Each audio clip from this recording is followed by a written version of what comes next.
After you make how many more million, you're not any happier. The research shows the difference between the happy and the unhappy. People that aren't happy don't manage relationships. They're fighting with everybody.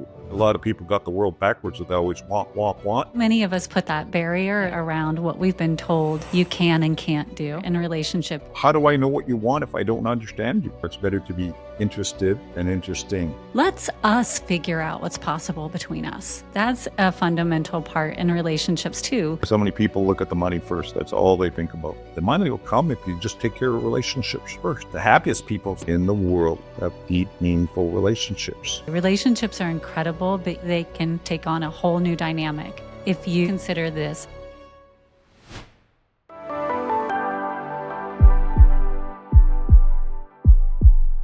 Hey, Heart Leader community, if you're liking this video, don't forget to give us a like and a subscribe. Individuals might not know who you are, and it would be awesome if you could give a brief introduction, Bob, of who you are and why relationships, since we're going to be diving into the importance of relationships, like what relationships meant to you, especially as you traveled a lot in your life and you had many different hats that you wore throughout. Yeah, for sure. My name's Bob Molle. For everybody out there, my background's kind of, would you say disjointed or a man of many hats? Started out as an Olympic wrestler, won an Olympic medal in 1984. And then I was still in university at the time. Then I was doing two sports at that time. So I was playing football. I got drafted pro, so I ended up playing professional football for another 7 years. While I was playing pro football, I got asked to be the wrestling coach at the university where I got drafted out of in Canada, in Winnipeg, Manitoba. So I took over the coaching with the wrestling team at the same time, took over a new team, plus got married, had a little kid, bought a house, did it kind of all. And now been with the same girl. Now we've been together for 40 years next year and 3 kids. And why I look any different, we just had another grandchild to the crew yesterday. So number 5 on the grandkid list, and another one Grandpa's got to keep up to. I don't know what to say when they say, "Come on, Grandpa, run faster," and I got to tell them, "Hey, that was full speed right there." That's what you just saw. So we just added that, and then I parlayed everything in consulting because I was already public speaking after the Olympic medal, and but I started getting in consulting businesses, and I've been doing that over 25 years. I had a public speaking company, and then wrote a new book. It just came out a couple months ago called Get Comfortable Being Uncomfortable. And it came from one of my mentors that you and I were talking about earlier. It actually came from an Eastern philosophy. It's been there for thousands of years. He just converted it to English for me and said, "You'll never grow unless you create uncomfortable atmosphere. That's where you grow." And so I was parlayed into a whole bunch of things. So the consulting business is probably 80% of my business. Quite like it. All I do is put people in the right spots. I call it the sweet spot.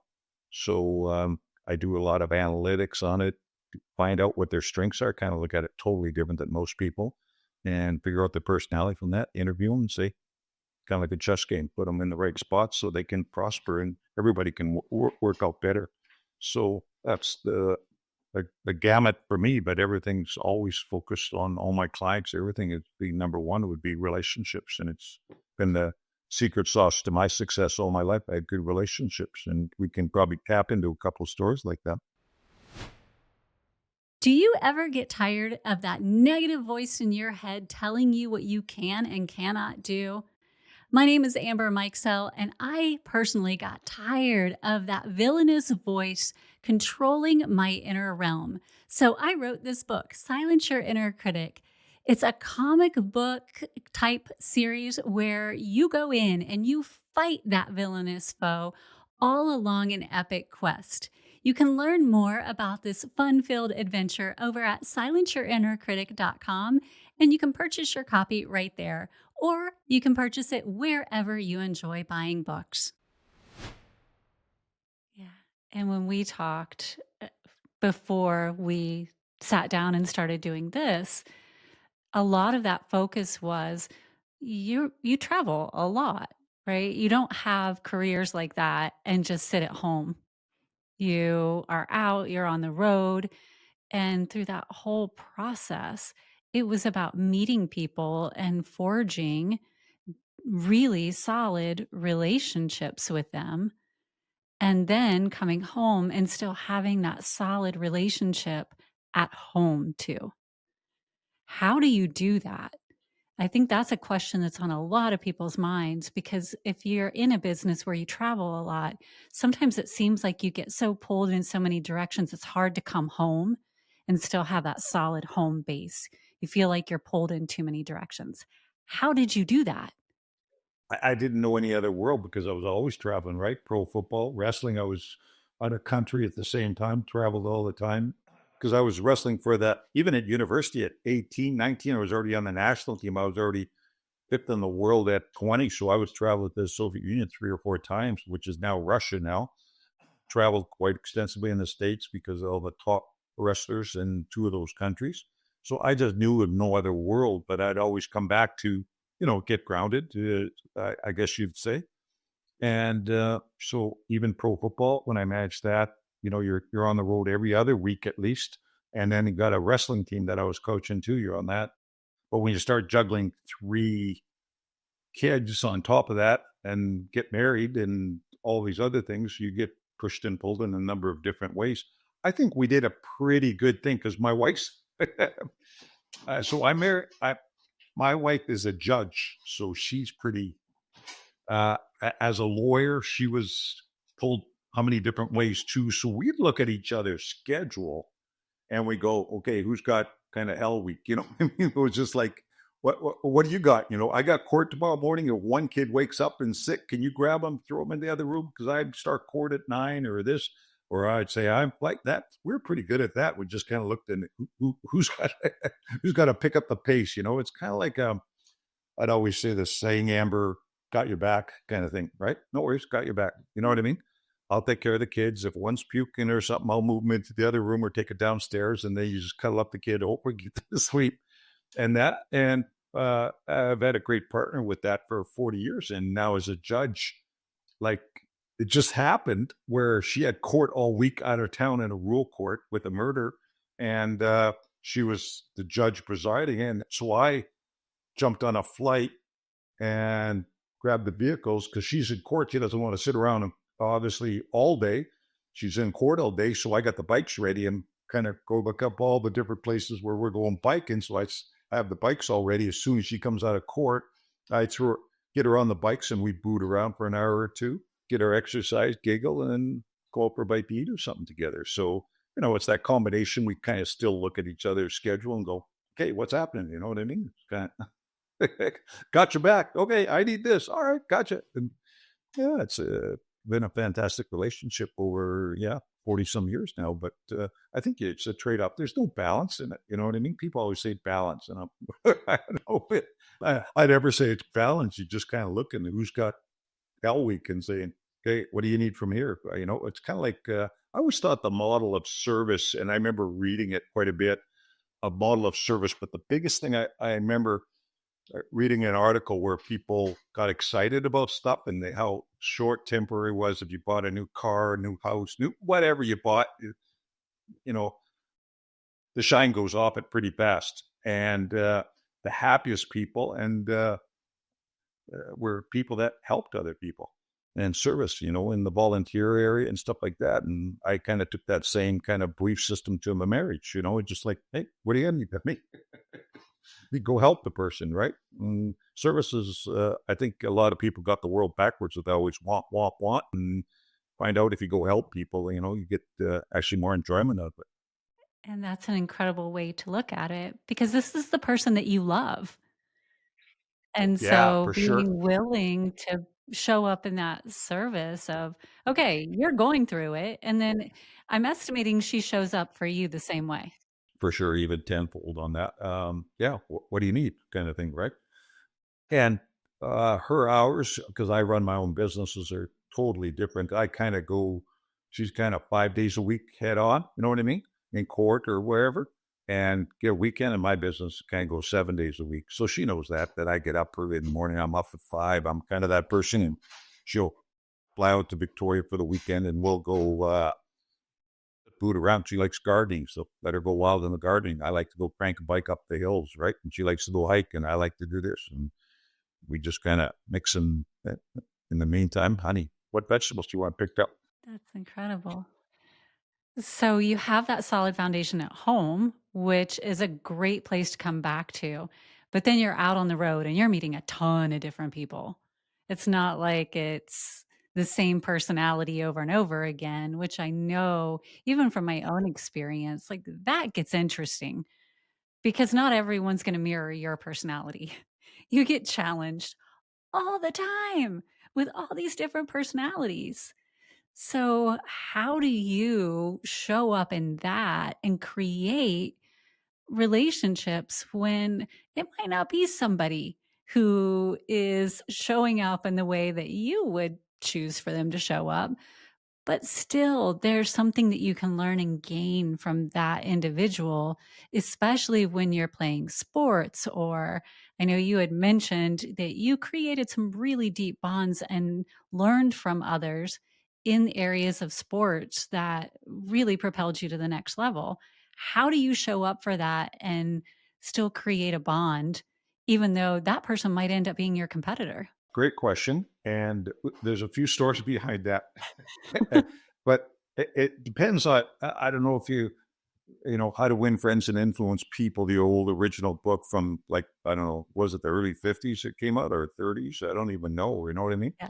And I remember reading that. And one of the, pretty sure that came out in there, it's better to be interested and interesting, right? And so if I always have a thirst for getting to know people. So if you generally like meeting people, I think they're all a little puzzled. So everybody I find interesting, I do. And if you have a like for people and you like meeting new people, so it's not really a challenge for me. It's like I enjoy it, right? I like to make what makes them tick, what makes them, do this and stuff like that. And why are they quiet? Why are they this? Why are they CEO of a company? Why are they this? So I have a general interest in getting to know people. So I have no problem with it and I quite enjoy it. So if you're really interested in people, I think it comes off pretty easy. And so that's the most important part. In fact, I do merge and acquisitions when people get into some problems with companies and they ask me to step in and I do something totally different than everybody else. And they always want to know what the secret sauce is. But can you just imagine a group of two companies trying to merge together and they're arguing at the table and no one can decide on the price, this and all the other stuff. I always think about the relationship first. So I find out who's in that negotiating group and then I go fly out to every single person that's sitting in that and I sit down, cut bread with them, want to get to know what they're all about, what's important for them in the merger and acquisition, and just get to know them, want to know if they got a white picket fence, did they had 3 kids, did they have 5 grandkids, you know what I mean? Did they go jogging on Saturday morning? I want to know everything about them. And then when I get into the table in the negotiating group, it's great because I already know everybody. No one's spent the time to do that, right? And they go, Yeah. well, how do you know Susan from? How do you know Amber from? How do you know this from? Well, I flew out and met her. She's in Toronto, this and that. And yeah, the only other thing I do a little different is I take the legal people, I take the lawyers out of it. And they go, yo, you can't do that. And I go, yes, I can. And because the lawyers are paid to extend that conversation so they're on a retainer to make more money. I'm not that. I want the deal done, right? So I move them out. You can put your legal work together, but I already have an understanding, a sense of trust with all the people. But it's all the pre-work has to be done ahead of time. It's like everything. If it was all easy, everybody would do it. Well, you spend the time, build the relationship with every single person. So when I walk around the table, I can talk with them on everything about their kids, about their stuff. You got to know them. You got to there was a piece, and just a different way of looking at it, right? And I think relationships are so crucial because how do I know what you want if I don't understand you, right? And so Exactly. does it take a lot of time? Yeah, it does. Do I like sitting on planes all the time? No, but if you got put the time in, it's just like anything. You got to put the time in. It's all the pre-work, right? Yes. So I look at like different. I know all how important the relationships are. And I love that you moved through well, you can't do that. So many of us put that barrier or that limit around what we've been told you can and can't do, right? And you're like, no, who says I can't do that? Stop shooting all over me, right? Like, no, I can do whatever I want to do. And let's figure it out from what's possible instead of what others have told me is possible. And I think that's a fundamental part in relationships too. Let's us figure out what's possible between us, not what Yeah. everybody else has told us is possible. And it sounds like you've set that parameter as well. Yeah, it's a paradigm shift for most people, right? Especially in companies and merger and acquisitions and stuff like that. They got to have legal counsel all around. I said, no, you can write up everything we've agreed on and hand it to your lawyers, and they can put it all into a contract. But let's get the relationships going first. And people, legal. I always think that that's the last part of it. I said that's not the Yeah, relationship building that I want, right? And so exactly. people are hesitant. I've never done that before. Yeah, I know we've never done that. And we're going to change it up, right? And Yeah. well, you said another interesting thing, which I thought, Amber, you talked about because the same thing happened in the Olympics. Like Canada always trained in their own athletes and that, and states trained there. And then the guy lost in the Olympic final, which Bruce was a partner with me, and he was the one that invited me down to Oklahoma State University at Stillwater way back in the day. And him and I trained together to get on. How many people go out with the competition? He was the number one ranked wrestler in the world. How many people go, train with someone else who's the best person in the world? They always hide in their own country and they don't want anybody to know everything and see film on them and everything else. And did the opposite. He said, no, I want to train with the best person in the world so I can learn, right? And different add a relationship, I wish he would extend that relationship a little farther and let me win the final, but we yeah, but how many people did that? They never heard of it before, right? Just changed the optics of it, right? Yeah. So you trained with your competition. Correct. He phoned me up and said, "Hey, I got all this money and he got checks, but you guys in the States, they're paid. Could be, it's all private funding, could be Walmart, Walgreens, could be everything. But he said he had literally a stack of checks every day because he was the number one ranked wrestler in the world at the time. And he goes, but Bob, I can't go buy a car, clothes, or a house or anything with my dad. He said, I got to use it for training dollars for my Olympics. And he goes, I want you to be my training dollars. Yeah, I'm 21 years old in, my college apartment. You know what I mean? And the Yeah. number one wrestler phones me up. What's the value of a good relationship, Amber? You know what I mean? And so the number one Yes. guy, I'll pay you a way down here. I'll pay for your flights. I'll rent you a house. Bob, we got access to all this. I'll give you all the food because all the cafeterias will give you free passes. I'll buy all your passes for food. And how about you and I figure out who else we should bring for us to train? Let's get ready for the Olympics together. And then get two people kind of watching videos together and everything else and have a great relationship. His wife was an athletic therapist, so she helped us on our injuries. And then you go with the same mindset about working on strengths all the time. What are the top three moves we're going to do on everybody? If you wrestle Iran, what are we going to do? If we wrestle Turkey, what are we going to do? What happens if China comes up? How are we going to handle him? And we all focus on that together. And the two of us end up in the Olympic final against each other. It's a pretty good pairing. You know what I mean? And I can quite frankly Yeah. say to everybody in the world that I would have never made it. I was ranked fifth in the world in '83, and at 21, I'm already in the Olympic final. And but it's again back to the relationships, right? Yeah, I would have without him, I would have never got to that next level, right? So back to the question, how important are relationships? They're everything, right? So, so incredibly key. Now, for anyone who's ever wondered, what is it like behind the scenes in the Olympics? What would you Everything. have to say? There's so many great athletes that I got to meet, and that not only in wrestling, but every other sport and stuff like that. And one of the biggest thing is a lot of people don't understand the magnitude, how big it is. When I say that, I remember a media person. I come from a little rural town, population 150,000, right? Prairies in Canada. And I remember someone telling me the Olympic super heavyweight final, and the viewing audience was over 600 million people watching. You know what I mean? We wrestle and dual meet when you're a little kid, mom and dad come out and a few of that. But the magnitude of it, I didn't understand how big it was. Didn't have a clue. You know, even playing pro football, like what do you got? I don't know, a TV audience, how many millions of people got watch a football game, show up, you know, you got 40 to 60,000 people at a pro football game thinking that's big.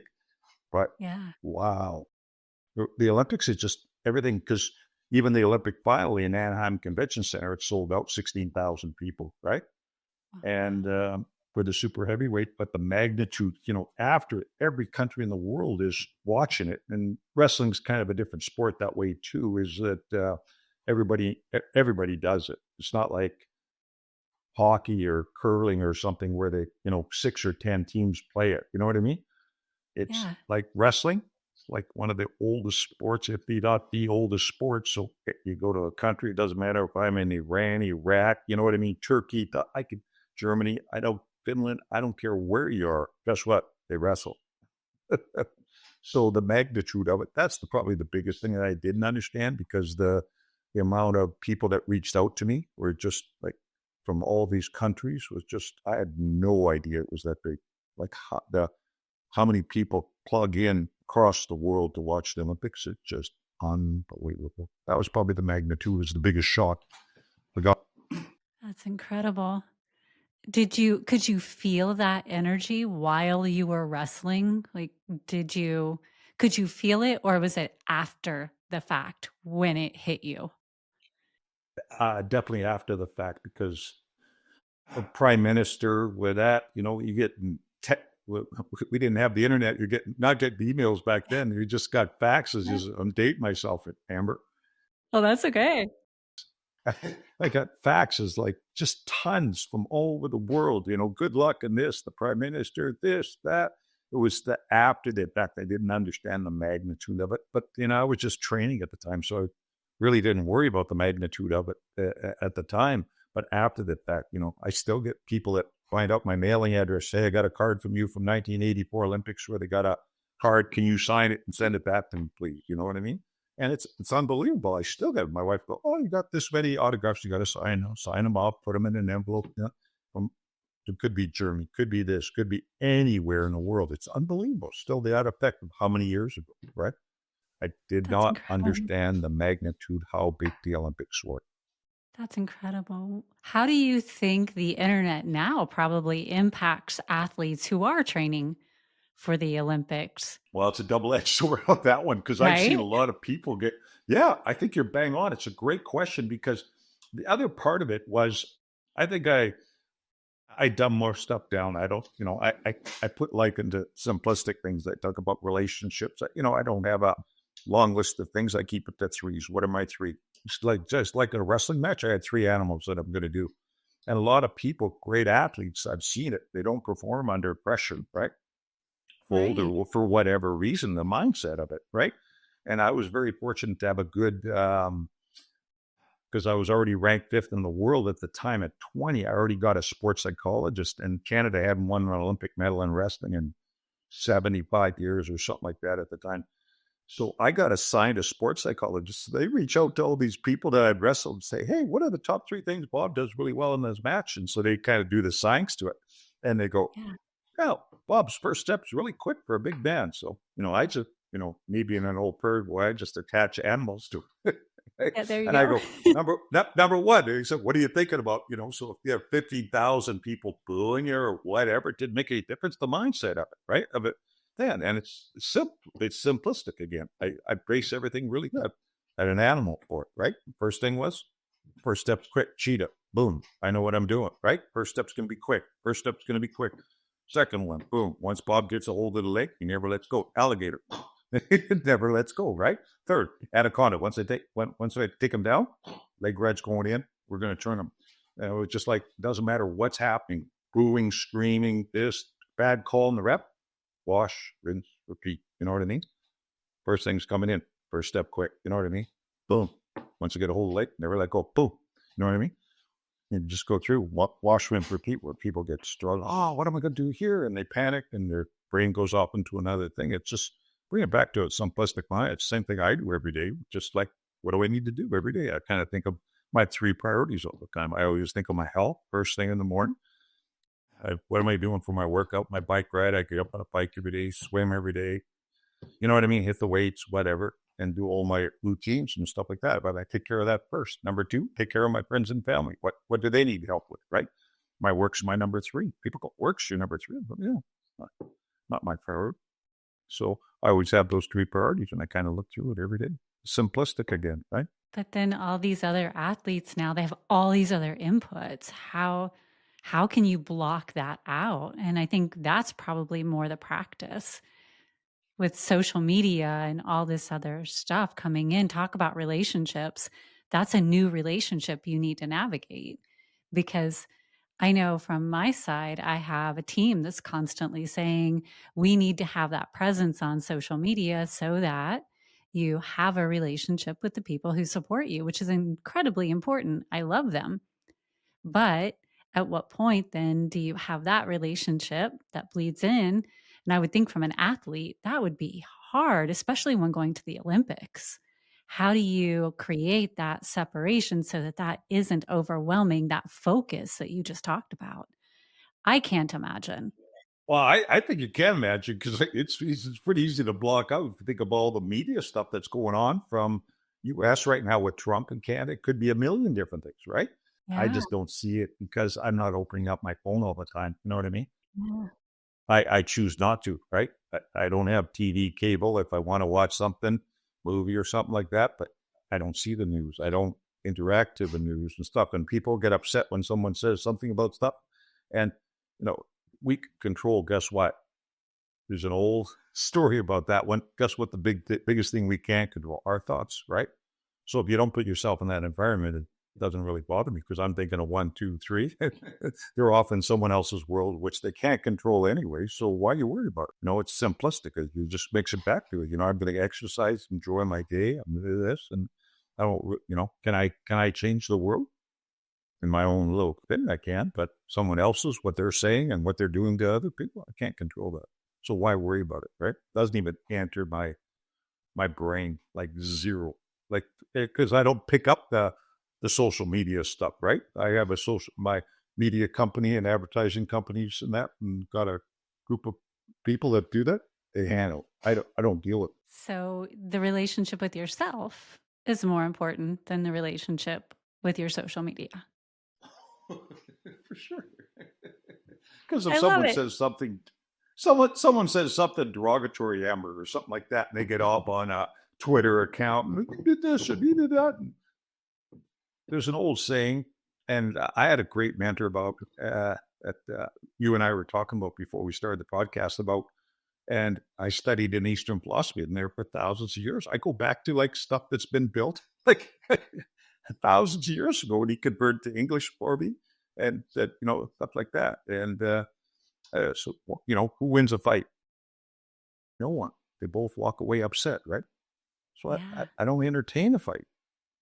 If someone's saying something derogatory to me or something like that, right? I don't entertain it. The best thing you can do. No, the best reaction, no reaction, right? What are they going to say if you don't say anything? Takes all the fuel out of it, right? I don't need to be dealing with petty stuff. I got a whole bunch of things I got to do. And I think that that is such strong advice coming from someone who has had the background that you've had. Because someone who's gone to the Olympics, someone who has been in professional football, I have no doubt you've had plenty of people who have had opinions about how you've had your career unfold. Armchair quarterbacks, you name it, however you want to position it. They've had plenty to say about how you've navigated your career. And for you to be able to say, all right, Whatever you have to say is what you have to say, but I love myself enough to not care and let someone else deal with your perspective and to have my 3 focus points and to zone my focus in there because that's me having a relationship with me, and that's what matters so that then I can show up and have a relationship with my spouse and be in service and have a relationship with my family and have a relationship with the people I've chosen to have a relationship with. Yeah. And You that's you strength you should today. you you choose your own thoughts, right? You control them. Yeah. Probably probably one of the biggest moments I realized I knew I had to control that, and I was actually in a wrestling. So you think about the tournament and the Pan American Games in Caracas, Venezuela. I don't know if you've ever been to Mhm. Venezuela. It's like crazy now, world right now. Even the aggressive travelers don't even go there now. We're in Caracas for the Pan American Games, and I'm wrestling one of their big, massive heavyweights uh, in there. And so they fill up the stadium because I'm wrestling Venezuela, and it's in the semifinals or something like that. And I get told the coach has got to come back and say, Bob, when you get centered out onto the mat, so once they fill the stadium, the crowd's going crazy because they can't get tickets. So what they do is they climb the outside of the stadium, and there's gaps in the stadium. So they climb up and then they hang out on the rafters. So you got to think you got a packed stadium, and then so they're screaming at you because you're going against their heavyweight, and so they can't get in. So they go in through the rafters. And they crawl along the side. So not only do you have a packed house, but they're on top of you, right? Scared up, screaming from up above. So you got kind of like surround sound, just going crazy. And then to add to it, I remember coming out, and the coach goes, Bob, you got it out Venezuela. The crowd's going to be going crazy, and you got to be under guard. So I go, excuse me? He said, you're going to have 2 armed guard soldiers to go out onto the mat. I go, are you serious? Right?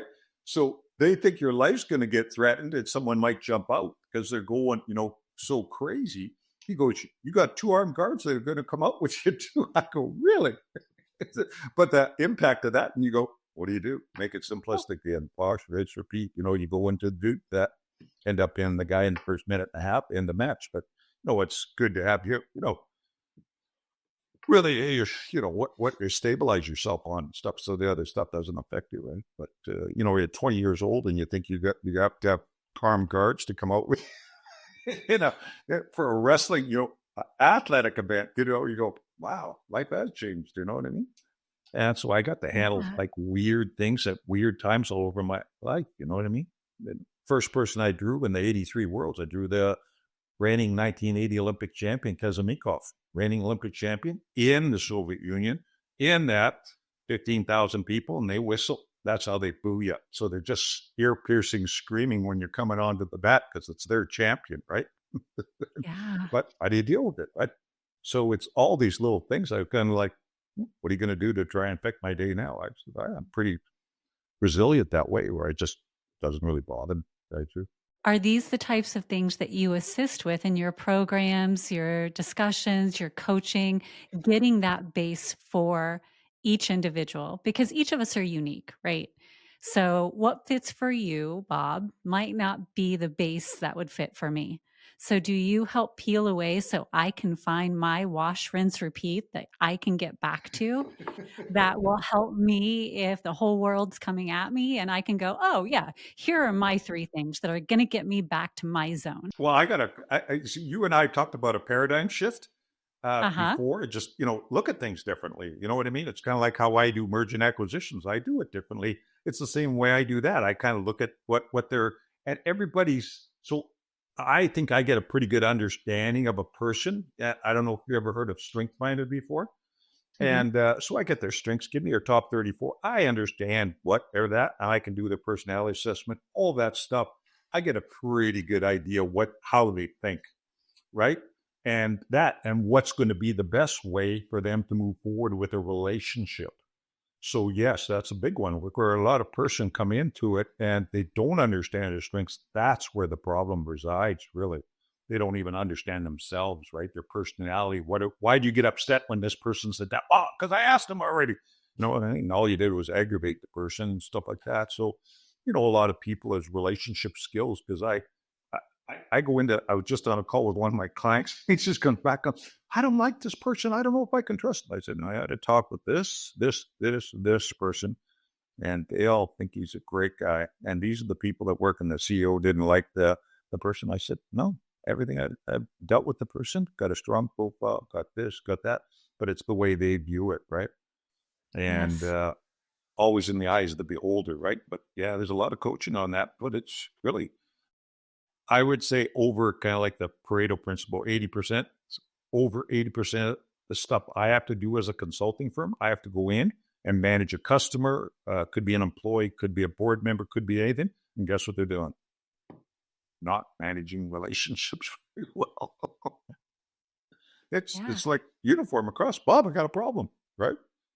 And go in, peel back the onion a little bit and find out what's going on, what they want, what their goals are. But again, it's all your pre-work, it's all your setup. And a lot of people are lazy and they don't do that work, right? It's all about understanding them, like this, and listen. That's incredible. If somebody was looking to understand more about coming to one of the events, because you do a lot of speaking as well. If I did my due diligence and homework correctly. So they could find you at an event if you're speaking anytime in the near future to get to know more about you. And then you have a book that you mentioned that they could pick up. And then they could check you out and see the consulting services and coaching you have. Can you walk us through all of that you offer? So if somebody's like, "Oh my gosh, he is speaking my language right now and I really want to understand a lot more. How can I Or touch base and find are they more?" just Yeah. saying I'm crazy? Are they just saying I'm crazy, right? But it's the crazy ones that change the world. Yeah, paradigm shift, right? But you and I were talking about it before. I look at things differently, right? Yeah. It's a great question. That it actually relates to the book. Actually, every chapter in the book, "Get Comfortable Being Uncomfortable," is about a relationship with someone. It's about the people. The happiest things people have. And that's the first thing I'm going to look at. There's a workbook that's attached to it. If they're interested, that will take to the next level. But I do a whole bunch of things. I do workshops. I do, obviously public speaking at companies and that. But the consulting is the other side. I put teams together, and so they want to be more efficient. They let me do the putting the teams together. They say, Bob, where's the person, and let's put them in the right spot. Let's get the right people in, then on the boat or on the bus, and then guess what? Next week, get them in the right seats, right? And that's all I do. Between all of them, but a good understanding to start, I think, is always what does the person believe in? If relationships, and there's a good piece of relationships in every chapter of the book. Get Comfortable. It's all about some of the stories of just relationships I've had and how it propelled me to different things. And the happiest people still in the world, Amber. I think it's the oldest study on happiness. I think it came out of Harvard. I think it's like 85 years old or something like that. Longest study. Happiest people in the world still have, guess what? Deep, meaningful relationships. And if people's looking for simplicity at its best, the happiest people got good relationships, because it shows after, say, you make $70,000 or $80,000, or I don't even know what the thing is. You got a house over your head, you got some food in the fridge. You know what I mean? Got a place to work and stuff Mhm. like that. After you make how many more million, you're not any happier, right? The research shows. And what does it show? The difference between the happy and the people that aren't happy don't manage relationships. They're fighting with everybody. They're bitching about this person, that. It's kind of like the old story. I don't know how the old proverb goes, where the person comes back and they were looking for other places to move because they think their neighbors are all idiots and assholes. And then they move in and they start explaining, would this be a good day or place to live? And the guy says, well, why? Why are you moving? Well, because the place we're at, all my neighbors are assholes and da da da. So the guy, we're gonna be assholes too. Sounds like, so it's probably best you move on, because they got that attitude, right? They're always Yeah. complaining, right? And so, the best thing I always think about is, look at the book first. Is if relationships are important to you, Because you and I talked about it before. It's just like the happiest people got good relationships. And the most unhappy people, you got millions of dollars. I've met owners that you don't want to work with me. And I'm just going, we're not a fit because you don't you don't take care of relationships. You know what I mean? Yeah, exactly. So where can I get this book? Books on Amazon. My name is Bob Molle. I think it's speed and spelled here correctly too, Molle. And actually, I own the domain to that too, and the trademark to both those. Get comfortable being uncomfortable, and obviously all across Amazon's probably the easiest one to pick up at right now.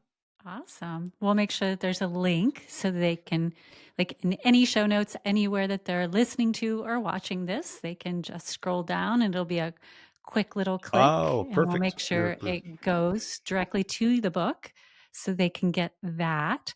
And then if they were looking to understand more about your events or getting in contact with you for setting up a team, where would they go to do that? Yeah, they could do that either or. So there's kind of two websites out there. Great question. One of them is the domain, get comfortable being uncomfortable. And so that, with my speaking actually is bobmolle.com, just separately for the speaking. So people can take a look at that. Workshops are the ones that are, I think, because it's more, I enjoy them like way more because I get to interact with people. Because you can turn around and just like, oh, well, so small workshops is where you get a lot of stuff done. Where a group of people or a company that comes in and start talking, and you know what the coolest thing is when people see a different way of doing something. Right? They've always done something. What's the definition of insanity, Amber? Yes. Doing the same Doing the thing same over and thing over. over. Yeah, and you give them a Yeah. different perspective, and I say, well, how would you go with this? What do you think if we did this, this, and this? And they go, I never would have thought of that, right? But people kind of go at things the same way all the time. I just thought, why not try something different? And Yeah. it's kind of fun when they see the light and then, everything kind of sinks for them. I get a kick out of that. You watch people improve, and guess what happened? You get that, what I get the adrenaline too. So I get that where they email me back and say, "Boom! I just changed this, and this worked out, and I just did this, and thank you so much." It's kind of like everybody wins. It's all inclusiveness is one of my three values that I always work with. Right? I always think of, what I mean? Make sure everybody wins on this when we do stuff. Right? I got three values. I dictate it to people right off the bat. I'm anal about it. Number one, trust and integrity. Everything straight up forward. Tell me what the truth is. You bullshit me, I don't want to deal with you. Right? Number two, Yeah. relationships over money. I talked to you about it too. Relationships are priority. The money will come if you just take care of relationships first, right? So it's always a priority. I said, and number three, inclusiveness. Make sure everybody wins when we do something, right? Make sure your customers win. Make sure Amber wins. Make sure Bob wins. Make sure the whole group does. Harmony and the three. And so people know where I sit right down the middle. There's no hidden agenda. I would say that, Amber. Yeah. And that's the great thing about sports, right?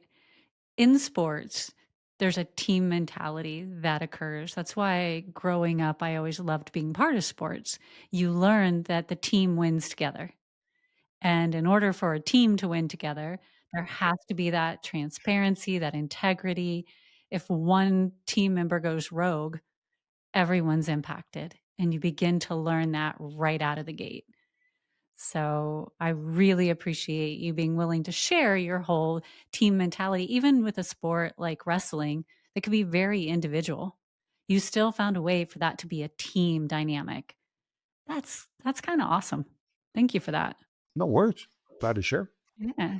So as we're wrapping up, is there anything that you would say like, hey, this is as what we call a heart leader, somebody who's out there leading your life with that integrity, but you still use thought. Like you are strategic, you have a complete thought leader presence, but you're doing it with a heart centered nature. Is there anything you would leave our community with that's like, this is a fundamental, you always consider this at the core of what you're leading your life with? Yeah, there's one thing we missed because we talked quite extensively about relationships. It's the whole focus of everything. People want to know why I'm successful, and relationships by far is that as I had people helping me, it didn't matter if on a wrestling team, a pro football team, winning championships on that, big into the Olympics. It was relationships with the coach, with the trainer, that and that. But the one thing we didn't really talk about, where a lot of people are a little bit lazy on, is the setup, I call it. So what did you do? And you and I briefly talked about it on, if I'm doing a merger and acquisition, I get brought on because there's a stalemate or something like that, of spending the time, the pre-work, getting to know all the people beforehand, getting to know, because they still got to trust you and like you, right? And got to put Yeah. that work in. It's like a customer. Like I got a new customer phone me up, and I did we have $1 billion company, and I did this pre-work on with this group of 10 CEOs that I just met with here. And phones around and goes, Bob, can you coach me? And I said, I'm not sure. And he goes, what do you mean? I said, but we might not be a fit. I said, I want to go through all the different stuff to make sure we're fit. Is honesty a big part of your life? What are the values? What are this? It's all that pre-work. And he goes, and then it seemed like we were just about there. And he goes, well, can you sign me up? And I can be your coach. And I said, no, I'll probably fly out to your city and cut bread with you, get to know you even a little more. And people would say, really? They're going to do all this work before? And I said, yeah, we got to make sure it's a fit, right? Yes. Because we might not think the same way, right? And I do all the free work beforehand because I want to enjoy my life too. I don't want to deal with someone who's bitching all the time. It's not my gig, right? And it's okay to say you're not a fit. You know what I mean? If you're going to Yes. complain about stuff and worry about money all the time, I'm not your guy, right? If you value relationships, so I do the pre-work. This is the setup, I always say. How much work are you doing? Like 80% of my work is done before I even get into the seminar or anything else. I've done all my pre-work, right? And a lot of people, I call it the setup. I said, is it set up properly so these people can learn? Is it set up where they can, in an environment that everybody can really evolve, right? And the biggest thing I love is when people change the paradigm, right? And that's incredible because if people take away from this that investing in that upfront can shift everything in the Oh, flow, then that's one of the juiciest nuggets to take away. Relationships are incredible, but even relationships take on a whole new dynamic if you do the setup. I've said this. I've said this so many times that I think my clients get sick of me because I said if it didn't work, we didn't set it up properly. And people Yes. go, "That's how important you think the setup is." Well, think about a wrestling move. Didn't get it. Didn't set it up properly. Football play. Didn't get it. Didn't set it up properly. Right. Still got to put the work in right up front. Yeah. So a lot of people like to wing it. So far from the truth, right? People that do well, they've set it up properly. Yes. And I know we even had a pre-call and you were like, okay, what would you like to establish on this pre-call? And half of it was the setup, right? For us to actually establish the whole flow and get to know each other. So we had a clear interaction, and that's the setup. And so much connection and awareness and respect and so many things that's setting up the relationship. How do you know So if true. our community is a fit for you? If you're a fit for our community? There's so much that needs to happen in that setup so that we're both coming into it with awareness and clarity, and it's worth the effort for both of us. And if we did that with relationships as well, like there's so much that goes into that. It's like, I call it the gooey goodness, right? How do you know if you don't take the time? You nailed it. So, and So even my good, own individual stuff, if I take a look at stuff and it didn't work, I go, I didn't set it up properly. I look it back right? and, you know, So, what an amazing nugget to leave with. Look at you, just knowledge dropping everywhere. easy on the knowledge drop and forgetting more than I remember in my old age. Well, if this is you forgetting, I cannot imagine what you were doing when you were like nailing it. I'll take this all day, every day.